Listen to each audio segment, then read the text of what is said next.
자, 어제 TV 토론이 있었습니다. 이준석 정말 보기 싫었습니다. 정말 비호감이었습니다. 친중 프레임 씌우려고 계속 노력을 했습니다. 자, 이 토론회를 보고 요약한 사진이 있는데요. 딱 이거였어. 딱 이거였어. 야, 이재명과 이준석. 자, 친중 프레임 한번 볼까요? 중국과 대만 관계에 관여하지 말고 모두 쎄쎄했다고 말한 건 친중 입장이다 라고 비판을 하니까 이재명 후보가 극단적으로 판단하지 마라 이렇게 대응을 했습니다.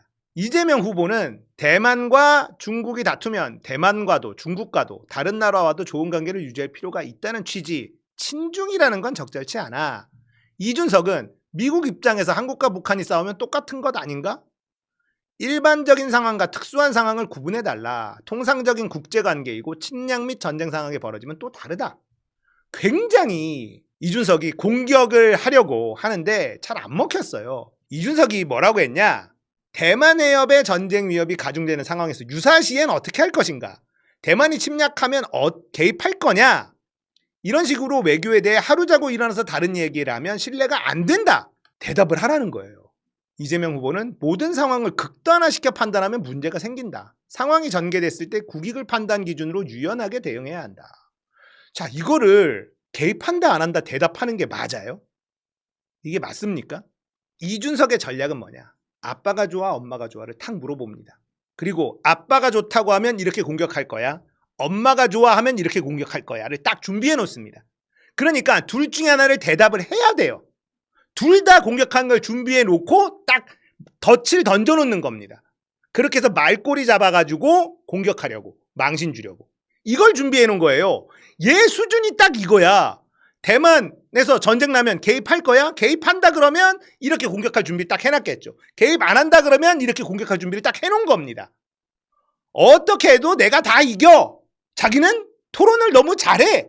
지금 이렇게 준비를 한 거예요. 얘 수준이 딱 이거예요. 아니 그걸 외교적으로 대통령이 될 사람들이 밝히는 게 옳아요? 생각이 있어도 외교적 모호함 이거를 유지해야지. 근데 이준석은 엄마가 좋아 아빠가 좋아 빨리 대답해. 대답 안 해?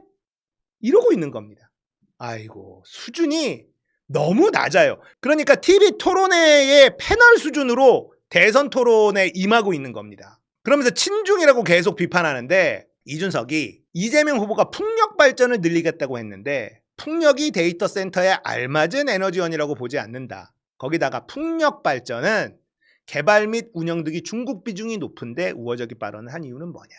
그러니까 중국이 좋아가지고 풍력 발전을 자꾸 얘기하는 거 아니냐. 그거 전부 다 중국산 써야 되는데 태양광도 중국산 다 썼지 않느냐. 문재인이 친중 아니냐. 그냥 이거예요. 이렇게 공격을 합니다. 친중.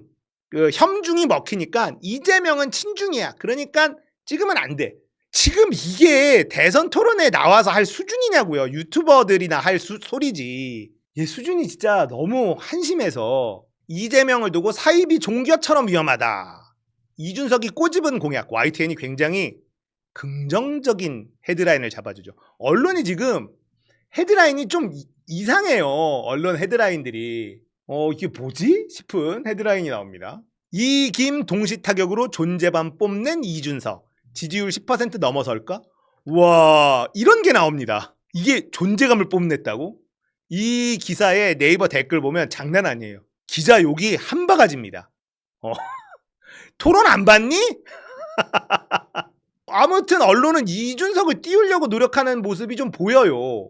왜 그러는지 잘 모르겠는데 보입니다. 자, 사이비 종교 무슨 말인가? 임금 감소 없이 주 4.5일제를 추진하겠다는 이재명 후보 발언에 어떻게 하겠다는 말은 없이 그냥 하겠다고 한다며 사람이 어려울 때 다가오는 사이비 종교처럼 가장 위험한 형태의 사람이다.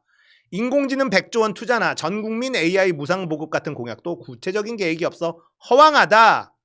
정년 연장 공약 역시 청년 일자리에 악영향을 주는 것 아니냐. 이렇게 주장을 합니다. 김규현 변호사가 쓴 글이에요. 이준석 AI 투자 100조 투자 말씀하셨는데 얼마를 어디에 넣을지 세 가지로 나눠서 말해주세요. 이재명 후보는 100조 원이 정부 재정이 아니고 모태펀드처럼 민간 자본을 유치해서 투자하겠다는 것이므로 세부적으로 어느 회사 어떤 연구에 투자할지는 검토해 나가는 거다. 예, 세부적으로 계획도 없는데 100조 원 넣겠다는 말씀 잘 들었고요. 100조 원을 세금으로 집어넣는 게 아니라 모태펀드를 만든다. 거기에 정부도 좀 넣고 펀드를 만들어서 진행하겠다는 건데 이렇게 그냥 받아쳐요. 그래놓고 난 참 잘했어. 이러고 있는 겁니다. 그러니까 김규현 변호사가 어떤 기업과 연구에 얼마를 투자할지를 국가가 계획하고 결정하는 걸 우리는 공산주의라고 부르기로 했어요. 제가 본 분석해드립니다. 이준석은 대선 토론이 100분 토론인 줄 알아요. 일단 자신이 만들고자 하는 나라가 무엇인지 말하지 못합니다. 이재명 후보가 말해놓은 것들, 꼬투리를 잡고 시작합니다. 사이비 종교라고 비난을 합니다. 질문을 던져놓고 상대방을 쳐다보지 않아요. 너 걸렸지? 대답 못하겠지? 내가 이겼지? 딱 초딩 수준의 토론 태도를 보여줬습니다. 경제에 대해서도 너무나 무지한 수준을 드러냈습니다. 최저임금 지방에 다르게 적용하자는 공약, 정말 무식합니다. 권영국 후보가 이준석을 제대로 후드려 패줬는데 이준석은 일본의 예와 미국의 예를 듭니다. 일본은 성공적이라 할 수 없지만 미국은 잘 적용되고 있다고 말합니다. 일론 머스크가 텍사스에 공장을 지은 것도 좋은 예라고 이준석이 막 얘기해요. 미국하고 우리나라가 같아? 미국은 연방국가죠. 각 주마다 하나의 나라라고 볼 수 있습니다. 땅이 넓고 인구도 엄청 많습니다. 우리나라는요. 최저임금 차등제를 적용하면 누가 지방에서 일을 합니까? 가뜩이나 수도권에 몰려있는데 생각을 안 합니까? 국민을 위한 고민이 없어요. 오로지 상대방 꼬투리 잡기에만 급급하니까 나오는 공약들입니다. 현실 가능성도 없고요. 심지어 위헌적이기까지 합니다. 공부가 전혀 안 돼 있어요. 그냥 받아치기, 상대방의 말을 받아치기, 그 이상 그 이하도 없는 겁니다. 자, 정년 연장, 이 생각이 대표적 이준석스러운 생각이거든요. 정년 연장을 하면서 청년 일자리를 어떻게 늘리냐? 이재명 후보의 이 주장 말이 안 된다. 이게 대표적인 이준석식 세대 갈라치기입니다. 1차원적인 접근인 거죠. 이준석의 머릿속에는 일자리의 총합이 정해져 있는 거예요. 그러니까 노인들이 안 나가면 청년들이 어떻게 들어가? 일자리 숫자가 정해져 있어? 아니잖아요. 정년 연장을 하면 청년 일자리가 늘어날 수 없다. 틀딱들이 빨리 비켜줘야 청년들이 그 자리에 들어간다는 발상입니다. 그냥 1차원적이죠. 정년 연장을 안 하고 빨리 자른다고 우리가 생각을 해봅시다. 이준석의 말대로. 그래서 청년들의 고용률이 높아진다고 가정을 해봅시다. 그게 청년을 위하는 정책입니까? 노인 실업률이 늘어날 거 아닙니까? 그러면 그걸 누가 감당해야 돼요? 청년들이 세금을 더 내야 되는 거예요. 너무나 당연한 거잖아요.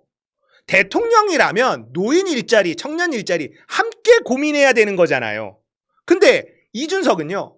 정년 연장과 청년 일자리는 양립할 수 없다. 이렇게 주장하는 겁니다. 그러면서 세대 갈라치기를 해요. 세대 갈등을 조장을 하는 거죠. 얄팍해요. 준천지들은 그게 맞다고 말하겠지. 멍청하거든요.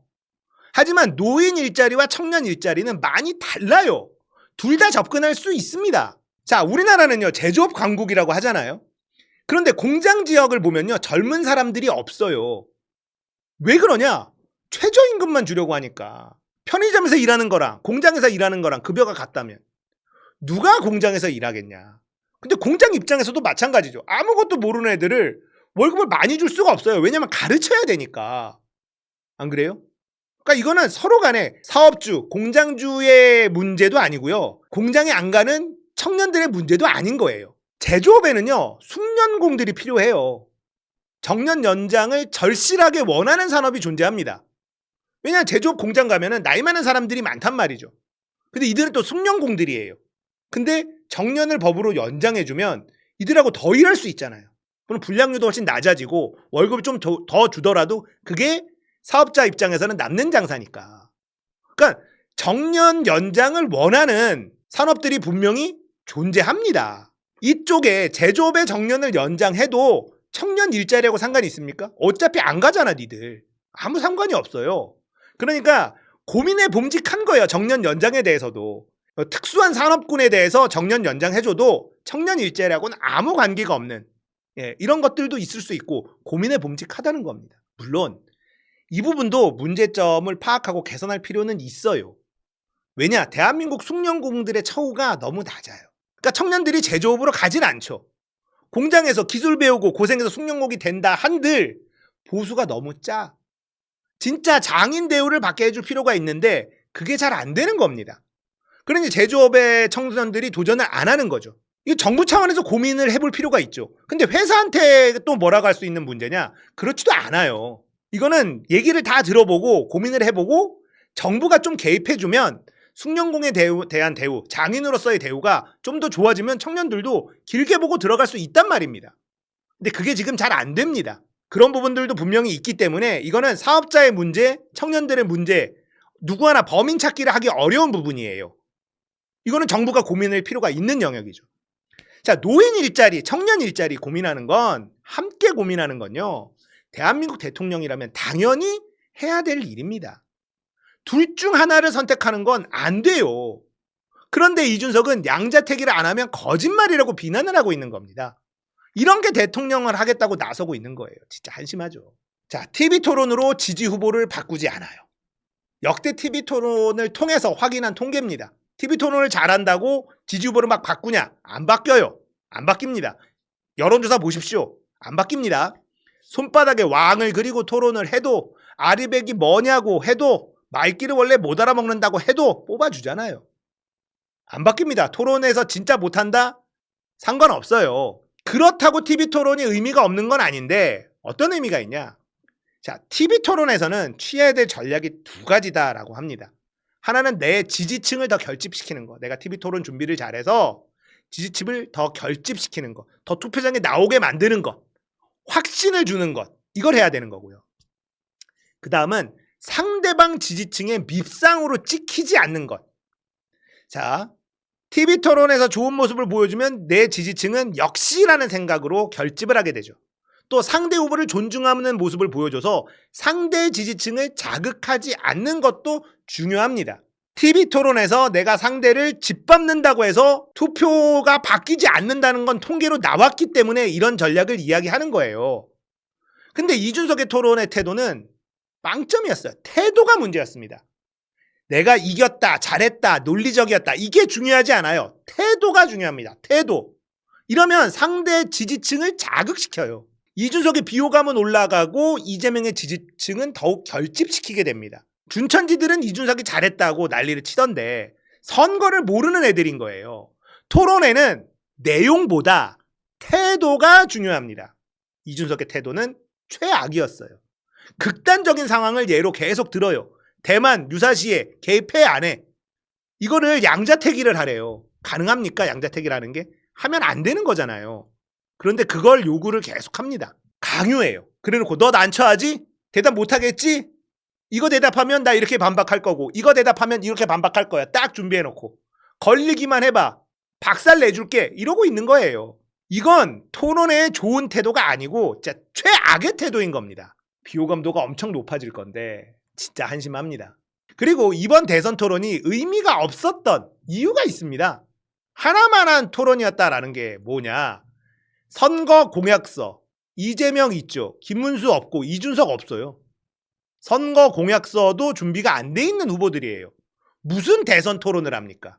소상공인 공약 비교 이재명, 김문수 있는데 이준석 없음이에요. 준비를 안 했어. 노인 공약도 이준석 없음이었죠. 아무것도 준비를 안 하고 그냥 꼬투리 잡아서 공격하기, 난처하게 만들기. 그러면 내가 이긴 거야. 이것만 했으니 되겠습니까? 그러니까 토론의 수준이 떨어질 수밖에 없는 거예요. 그리고 어제 토론에서는 잘 안 됐었는지 채널A에 나가가지고 이런 얘기를 해요. 이재명, 미 유학파인 나에게 뉴딜 아냐 가르치려 들어. 얘 수준이 이렇습니다. 이걸 보고 인터넷 커뮤니티에 누가 글을 썼는데 와 이게 대박이던데.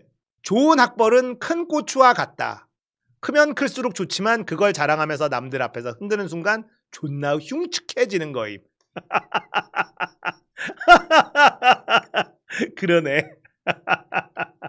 자기가 미국 유학파인데 나를 가르치려 들더라. 이재명은 위장, 박살낼 수 있었는데 시간 부족. 또 탓을 하고. 준비 부족인 네 탓을 해야지. 박살낼 수 있었다. 대선 토론회가 박살내는 겁니까? 자기 얘기하고 상대방 검증하면 되잖아. 그리고 그걸 판단을 유권자들한테 맡기는 시간이에요. 근데 박살을 냈느냐 못 냈느냐, 이게 얘네한테는 중요한 거예요. 그러니까 토론회 수준이 그따위인 겁니다. 자, 제가 말씀드렸죠. 대선 토론회로 지지 후보를 바꾸지 않습니다. 거의 안 바뀌어요.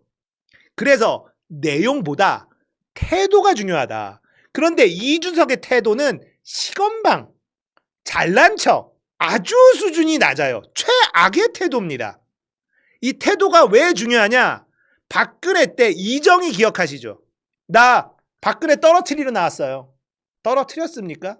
그걸로 오히려 박근혜 지지층만 엄청 결집시켰어요. 그겁니다. TV 토론회는요, 태도가 가장 중요해요. 근데 이준석은 이재명을 어떻게든 긁어보려고, 정작 긁힌 건 본인이잖아. 정작 긁힌 건. 안 그래요? 그러니까 이 태도는요, 정말 정치하면 안 되는 전형적인 타입입니다. 토론회 끝나고 나와서도 하는 발언들 보세요. 이게 상대방에 대한 존중이나 배려가 있는 태도입니까? 그러니까 이런 모습을 보면은 사람들이 질리는 거야. 이준석이 잘하네. 아무도 그렇게 생각 안 해요. 이준석을 지지했던 애들은 그럴 수 있으나 아무도 그런 생각을 안 합니다. 최악의 태도를 보여줬고, 이걸로 이재명 지지하는 사람들, 이재명 지지세는 더 결집합니다. 투표율이 좀 더 올라가게 돼요. 잘하고 있고요. 비호감도 얼마나 더 올라갈지 진짜 궁금합니다. 진짜.